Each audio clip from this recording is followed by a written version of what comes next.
മഹാലക്ഷ്മി സീരിയലിൻ്റെ പുതിയൊരു എപ്പിസോഡിലോട്ട് എല്ലാവർക്കും സ്വാഗതം. അങ്ങനെ കണ്ണനാണെങ്കിൽ മഹിയുടെ കൂടെ തന്നെ കരുണാലയത്തിലോട്ട് പോകാനായിട്ട് ഒരുങ്ങുകയാണ്. അതേസമയം എല്ലാവരും ആകെ ഭയന്ന് വിറച്ചുകൊണ്ട് തന്നെ നിൽക്കുകയാണ്. കണ്ണൻ വന്നു കഴിഞ്ഞാൽ ആ പ്രതാപൻ എന്തെങ്കിലും വിളിച്ച് പറഞ്ഞു കഴിഞ്ഞാൽ അതെല്ലാം കണ്ണേട്ടൻ അറിയുമല്ലോ എന്നോർത്ത് മഹി ആകെ വിഷമിക്കുന്നുണ്ട്. അതേസമയം മഞ്ജു ആണെങ്കിൽ അനന്തുവിനോടും ലേഖയോടുമായിട്ട് പറയുന്നുണ്ട്, കണ്ണേട്ടനാണെങ്കിൽ അച്ഛനെക്കുറിച്ച് ആരെങ്കിലും മോശമായിട്ട് പറഞ്ഞാൽ പെട്ടെന്ന് തന്നെ ദേഷ്യം വരും. അത്രയ്ക്കിഷ്ടമാണ് കണ്ണേട്ടൻ അച്ഛനെ. അതുകൊണ്ട് ആ പ്രതാപനെ വല്ല അടിക്കുകയോ വല്ല ചെയ്യുകയോ ഇല്ലയെന്ന് എനിക്കറിയില്ല എന്നെല്ലാം മഞ്ജു പറയുന്നുണ്ട്. പിന്നീട് വണ്ടിയിൽ കയറാനായിട്ട് നിൽക്കുന്ന കണ്ണൻ്റെ അടുത്താണെങ്കിൽ വാമദേവൻ എത്തുന്നുണ്ട്. എന്നിട്ട് വാമദേവനോടായിട്ട് കണ്ണൻ ചോദിക്കുന്നുണ്ട്, എന്താണ് ഇത്ര താമസിച്ചെന്ന് ചോദിക്കുമ്പോൾ അയാളെ കൊണ്ടുപോയി അവിടെ ആക്കിയതിന് ശേഷം ഒരുപാട് പാടുപെട്ടു, അതുകൊണ്ടാണ് ഞാൻ ഇത്രയും താമസിച്ചതെന്നെല്ലാം പറയുന്നുണ്ട് വാമദേവൻ. അതേസമയം വാമദേവൻ ചോദിക്കുന്നുണ്ട്, കണ്ണൻ എങ്ങോട്ട് പോകാനാണ് ഇറങ്ങുന്നതെന്ന് ചോദിക്കുമ്പോൾ ഞാൻ മഹിയെ കൊണ്ടേയാക്കാൻ വേണ്ടി കരുണാലയത്തിലോട്ട് പോവുകയാണ്. അതേസമയം എനിക്ക് ആ പ്രതാപനെ ഒന്ന് നേരിട്ട് കാണണമെന്ന് പറയുന്നത് കേട്ടത് വാമദേവനാണെങ്കിൽ ആകെ വല്ലാതെ ആകുന്നുണ്ട്.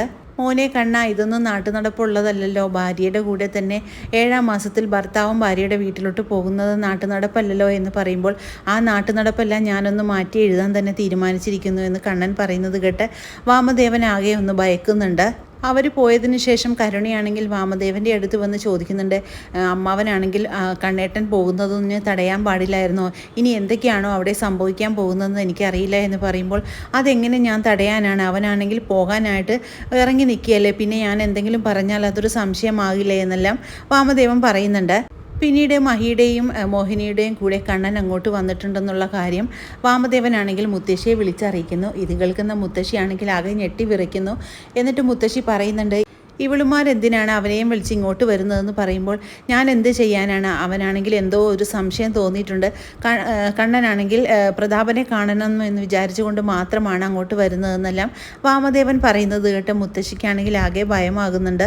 അവൻ്റെ വായിലൊരു ടേപ്പ് ഒട്ടിച്ച് വെക്കമ്മേ, അല്ലാതെ ഒരു കാര്യം രക്ഷയില്ല, അല്ലെങ്കിൽ അവനെല്ലാം തന്നെ വിളിച്ചു പറയും എന്ന് പറയുമ്പോഴേക്കും മുത്തശ്ശി പറയുന്നുണ്ട്, അത് പിന്നെ പറയാനുണ്ടോ, എല്ലാ കാര്യങ്ങളും അവൻ വിളിച്ചു പറയുക തന്നെ ചെയ്യുമെന്ന് പറയുമ്പോൾ വാമദേവൻ പറയുന്നുണ്ട്, അമ്മ എന്നെ ചതിക്കരുതെന്ന് എല്ലാം പറയുന്നുണ്ട്. ഞാനായിട്ട് നിന്നെ ചതിക്കില്ല, പക്ഷേ നിന്റെ കൂട്ടുകാരൻ നിന്നെ ചതിച്ചാൽ പിന്നെ ഞാനെന്ത് ചെയ്യാനാണെന്നെല്ലാം അമ്മ പറയുന്നത് കേട്ട് വാമദേവനാണെങ്കിൽ ആകെ ഒന്ന് ഭയക്കുന്നുണ്ട്.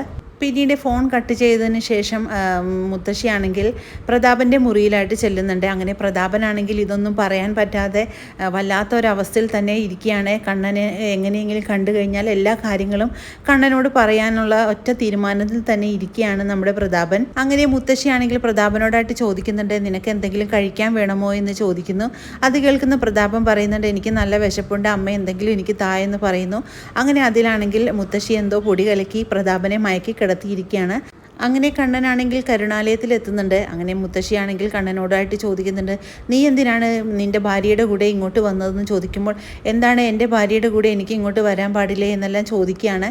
ഇവിടെ തലക്ക് വെളിവില്ലാത്ത ഒരാളുണ്ടല്ലോ, അതുകൊണ്ട് അയാളെ തനിച്ച് വിടാനായിട്ട് എനിക്ക് തോന്നിയില്ല, പിന്നെ എനിക്ക് അയാളെ ഒന്ന് കാണേണ്ട ഒരാവശ്യമുണ്ടായിരുന്നു എന്നെല്ലാം പറയുന്നത് കേൾക്കുമ്പോൾ മുത്തശ്ശിയാണെങ്കിൽ ആകെ ഭയന്ന് വിറയ്ക്കുന്നു. പിന്നീട് കണ്ണനാണെങ്കിൽ പ്രതാപൻ്റെ മുറിയിലോട്ടായിട്ട് ചെല്ലുന്നുണ്ട്. അങ്ങനെ പ്രതാപനാണെങ്കിൽ നല്ല ഉറക്കത്തിൽ തന്നെ ആയിരിക്കും. പക്ഷേ കണ്ണനാണെങ്കിലും വിചാരിക്കുന്നുണ്ട്, ഇനി ഇയാളെ എങ്ങനെ ഉറക്കത്തിൽ നിന്ന് എഴുന്നേൽപ്പിച്ചല്ലേ കാര്യങ്ങളെല്ലാം ചോദിക്കാൻ പറ്റുള്ളൂ എന്ന് വിചാരിച്ചുകൊണ്ട് കണ്ണൻ മുറിയിലോട്ട് കയറുന്ന സമയത്ത് പ്രതാപനാണെങ്കിൽ പെട്ടെന്ന് തന്നെ ഉറക്കം തെളിയുന്നുണ്ട്. ആ മോനെ കണ്ണ എന്ന് വിളിച്ചുകൊണ്ട് പ്രതാപൻ ചാടി എഴുന്നേൽക്കുന്നു.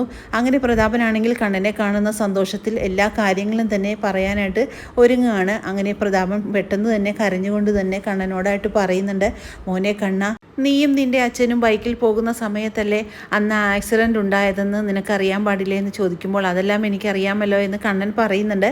പക്ഷേ ആ ആക്സിഡൻ്റ് ഉണ്ടായപ്പോൾ നിൻ്റെ അച്ഛൻ്റെ ബൈക്കിലോട്ട് ലോറി കയറിയല്ലേ വിശ്വനാഥനും മരിച്ചതെന്ന് പറയുമ്പോഴേക്കും അതൊക്കെ എനിക്കറിയാവുന്ന കാര്യമല്ലേ എന്നെല്ലാം കണ്ണൻ പറയുമ്പോൾ ആ ലോറി ആരുടെയാണെന്ന് അറിയോ മോനെ?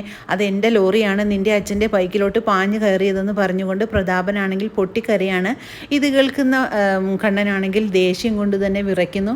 അങ്ങനെ കണ്ണനാണെങ്കിൽ തൻ്റെ ദേഷ്യത്തെ നിയന്ത്രിക്കാൻ കഴിയാതെ കണ്ണൻ വീൽ ചെയറിൽ നിന്നും എഴുന്നേറ്റ് നിന്നുകൊണ്ട് തന്നെ പ്രതാപൻ്റെ കഴുത്ത് ഞെരിച്ച് കൊല്ലാനായിട്ട് ശ്രമിക്കുകയാണ്. താൻ എന്തിനാണോ അങ്ങനത്തെ ഒരു ക്രൂരത എൻ്റെ അച്ഛനോട് ചെയ്തത്, താൻ അത് ചെയ്തില്ലായിരുന്നെങ്കിൽ എൻ്റെ അച്ഛനെ ഇന്ന് എനിക്ക് ജീവനോടുകൂടി കാണാമായിരുന്നല്ലോ എന്ന് പറഞ്ഞുകൊണ്ട് കണ്ണനാണെങ്കിൽ ആകെ ദേഷ്യപ്പെടുകയാണ്. അപ്പോഴേക്കും പ്രതാപം പറയുന്നുണ്ട്, അത് വെറും ഒരു ആക്സിഡൻ്റ് അല്ല മോനെ, അതൊരു കൊലപാതകമായിരുന്നു എന്ന് പറയുന്നത് കേൾക്കുമ്പോൾ കണ്ണനാണെങ്കിൽ പെട്ടെന്ന് തന്നെ ഞെട്ടി വിറയ്ക്കുന്നു. എന്നിട്ട് പറയുന്നുണ്ട്, നിൻ്റെ അമ്മാവനില്ലേ ആ വാമനൻ, അയാളാണ് ഇതിൻ്റെ കാരണക്കാരൻ. അയാൾ പറഞ്ഞതനുസരിച്ചാണ് ഞാൻ അന്ന് കൊട്ടേഷൻ ഏറ്റെടുത്തതും നിൻ്റെ അച്ഛനെ കൊല്ലാൻ ശ്രമിച്ചതും എന്നെല്ലാം പറയുന്നത് കേട്ട് നമ്മുടെ കണ്ണനാണെങ്കിൽ ആകെ ഞെട്ടി വിറയ്ക്കുകയാണ്. ഇതിനുള്ള ശിക്ഷ ഞാൻ നിങ്ങൾക്ക് നേടിത്തരുമെന്നെല്ലാം പറയുമ്പോൾ പ്രതാപം പറയുന്നുണ്ട്, മോൻ എന്ത് ശിക്ഷ തന്നാലും ഞാനത് സ്വീകരിക്കാൻ തയ്യാറാണെന്നെല്ലാം പ്രതാപം പറയാണ്. അങ്ങനെ പ്രതാപനെയും വാമദേവനെയും പോലീസിൽ ഏൽപ്പിക്കുകയാണ് കണ്ണൻ. അങ്ങനെ തൻ്റെ അച്ഛനെ കൊന്ന കൊലയാളികളെ നിയമത്തിന് മുന്നിൽ എത്തിക്കുകയാണ് കണ്ണൻ. അങ്ങനെ വളരെ ത്രില്ലിംഗ് ആയിട്ടുള്ള ഒരു എപ്പിസോഡുകളാണ് ഇനി വരാനിരിക്കുന്നത്. ഈ റിവ്യൂ ഇഷ്ടമാകുകയാണെങ്കിൽ ലൈക്കും ഷെയറും സബ്സ്ക്രൈബും ചെയ്ത് സപ്പോർട്ട് ചെയ്യണേ. പുതിയൊരു എപ്പിസോഡിനായിട്ട് നമുക്ക് കാത്തിരിക്കാം.